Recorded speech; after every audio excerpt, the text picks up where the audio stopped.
Hey everyone, and welcome to our deep dive today. We're going to be tackling a topic that I think a lot of people have maybe heard of but don't fully understand, and that's borderline personality disorder. And to help us navigate this, we'll be looking at borderline personality disorder, living on the edge of emotion and chaos as our guide. Okay. So hopefully by the end of this, you'll have a much clearer understanding of what it actually means to live with BPD. Yeah, I think this book starts off with a really powerful analogy. Okay. It talks about, imagining waking up every day and not knowing who you are. Wow. Or even worse, feeling like you're too much and not enough at the same time. And I think that really captures that inner struggle that a lot of people with BPD experience. It is such a vivid way to describe it. And you're right, it really emphasizes that this is not just like being moody or something. This is like a serious mental health condition that affects people's sense of self, their relationships, their whole lives. Exactly. And it's interesting, though, the term borderline, it's got this kind of confusing history. Oh, really?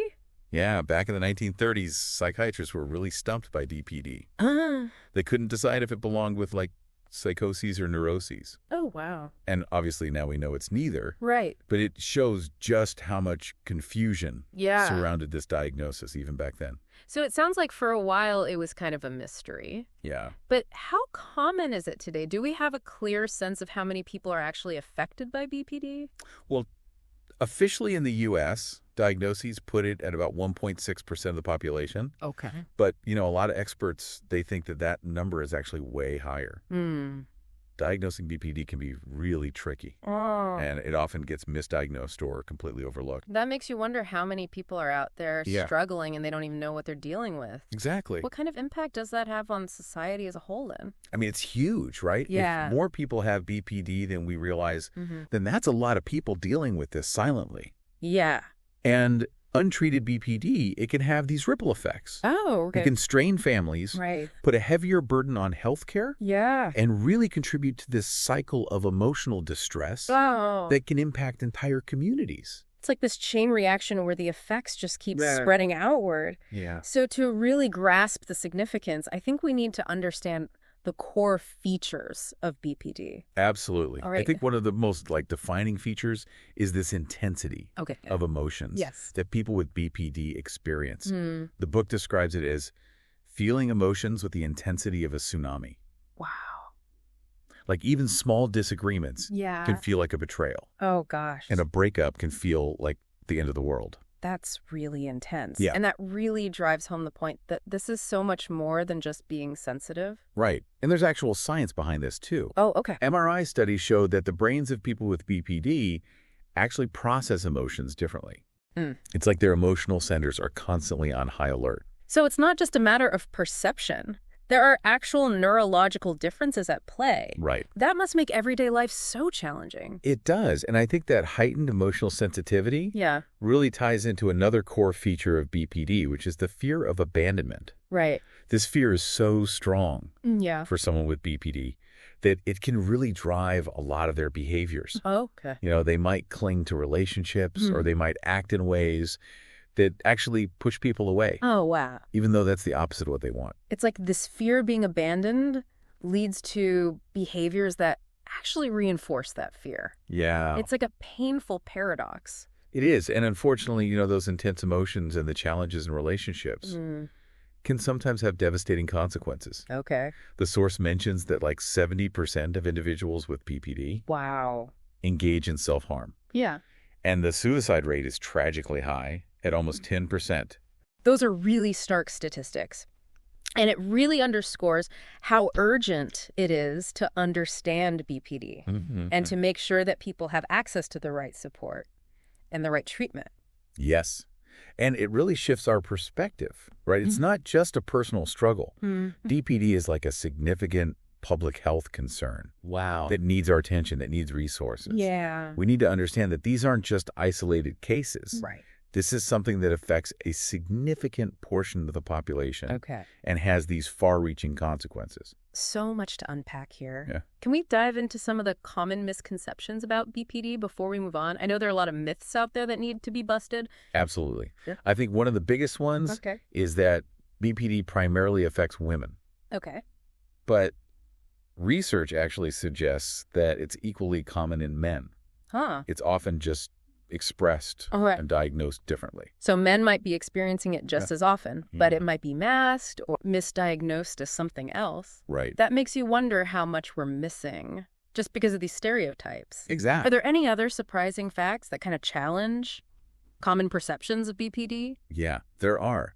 For example, people with BPD often score really high on measures of emotional intelligence. Oh, interesting. They're incredibly tuned into emotions, but they really struggle with regulating them.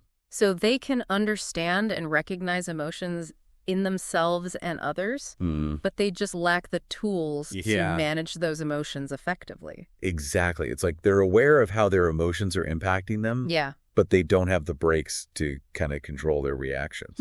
That's a really interesting point.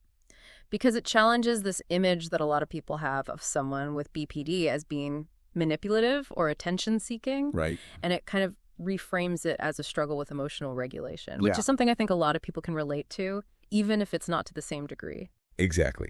And to add another unexpected layer to all of this, one of the most effective treatments for BPD, Dialectical Behavior Therapy, or DBT, was developed by a psychologist named Marsha Linehan. Who herself had BPD. Really? Yeah. That's incredible. It shows how powerful lived experience can be in driving innovation and helping others. Really is an inspiring story. Yeah. And it kind of speaks this possibility of not just managing BPD, but actually using those experiences to make a positive impact. Wow. It challenges that notion that BPD is a life sentence. Definitely gives a sense of hope and agency, which is so important when we're talking about mental health. Okay, so before we wrap up this part of our deep dive, let's consider this what-if scenario that's presented in the source. Okay. What happens if BPD goes untreated? What are the potential consequences for individuals and for society? Well, the source paints a pretty bleak picture. Okay. It's like, imagine a world where untreated trauma just keeps accumulating. The emotional dysfunction doesn't just stay within that individual. Right. It spills over into families, workplaces, and communities. Wow. We're talking about the potential for generational trauma on a massive scale. That is a chilling thought. It really highlights the importance of early intervention, access to effective treatment, and really changing the way that we view and address mental health in society. Absolutely. You know, we need to recognize that ignoring BPD doesn't make it go away. It just amplifies the consequences. We need to move toward a more proactive and compassionate approach to mental health. That's a powerful point to leave us on. We'll be back soon to explore more about BPD and what we can do to promote understanding and support. Sounds good. So we're back and we're ready to dig a little deeper into BPD. We were just talking about the potential consequences of leaving it untreated. Right. And it seems pretty clear that this isn't something that we can just brush aside. Not at all. The impact's too big. It really is. The source makes it really clear that untreated BPD, it doesn't just affect the individual, but it ripples out into society. It can lead to relationship breakdowns, unstable work environments, and it can even contribute to this cycle of trauma that can be passed down through generations. Absolutely. So given all that, what can we do? How do we as a society start addressing BPD more effectively? Well, I think the first step is awareness. Okay. We need to educate ourselves and others about what BPD is, how it manifests, and the challenges that people with this diagnosis face.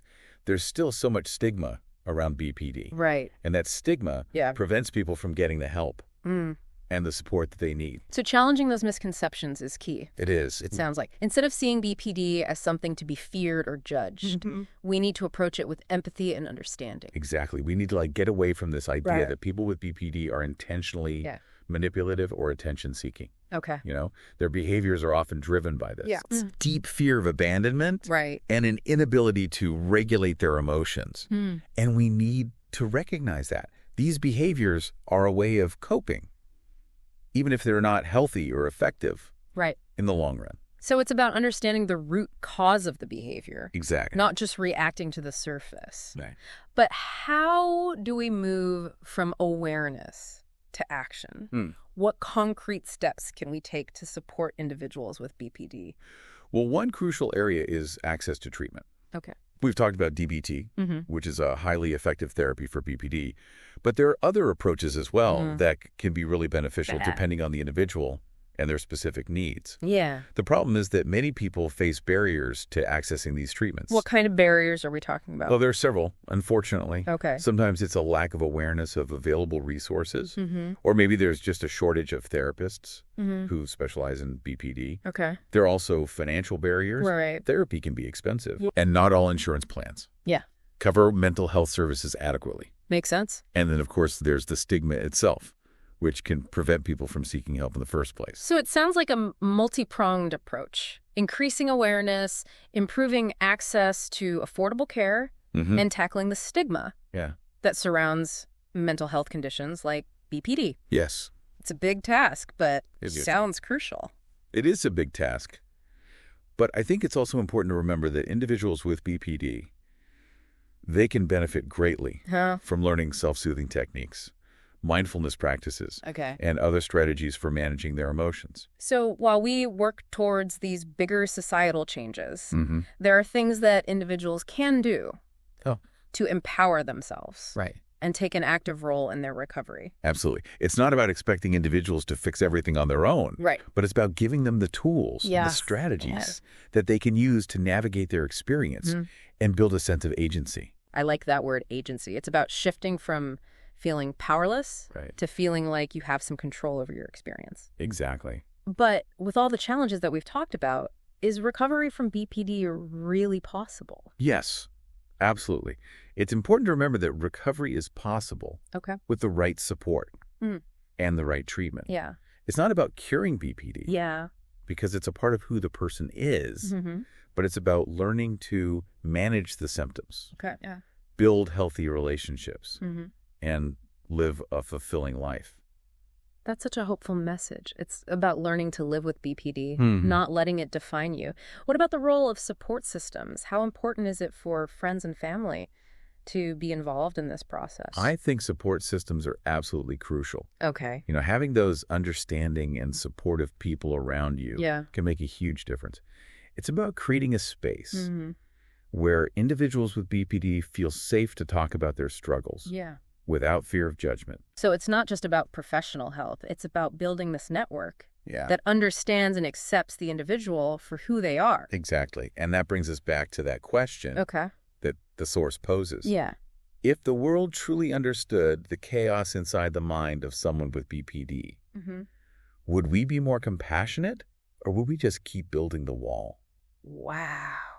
It's a challenge to each of us. Yeah.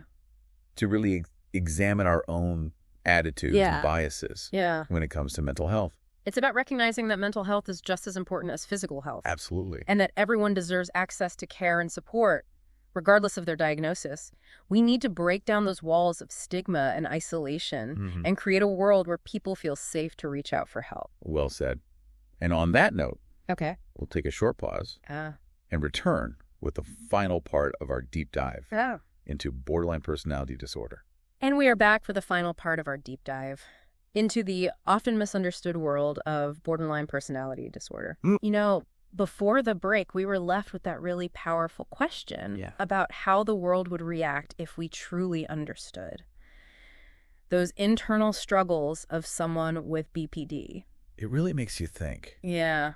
Would we meet that understanding with compassion, or would we shy away? I think the answer really depends on our willingness to challenge our own assumptions about mental health. Right. The source makes this really poignant point about the real tragedy of DPD. Okay. And it's not that people with BPD feel too much. It's that society often feels too little for them. Oh, really? That really stuck with me. It's a good point. What if instead of seeing BPD as this problem that needs to be fixed, we saw it as a different way of experiencing the world? Oh. A way that's often incredibly painful. Yeah.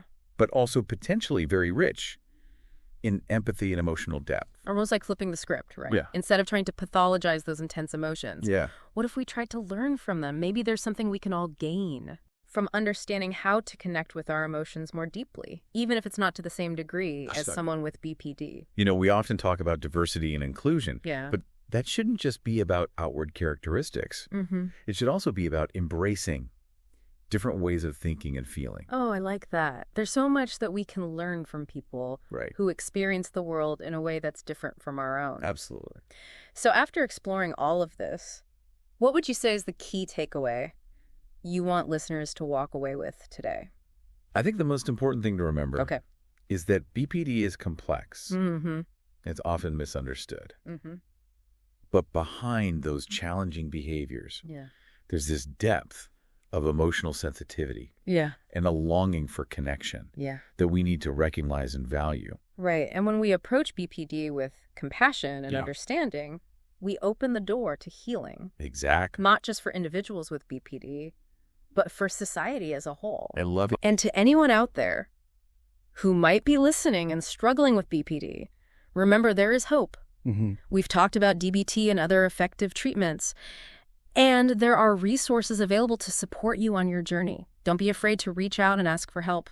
And let's not forget that question that we've been discussing throughout this whole deep dive. Right. If the world truly understood the chaos inside the mind of someone with BPD, would we be more compassionate, or would we just keep building the wall?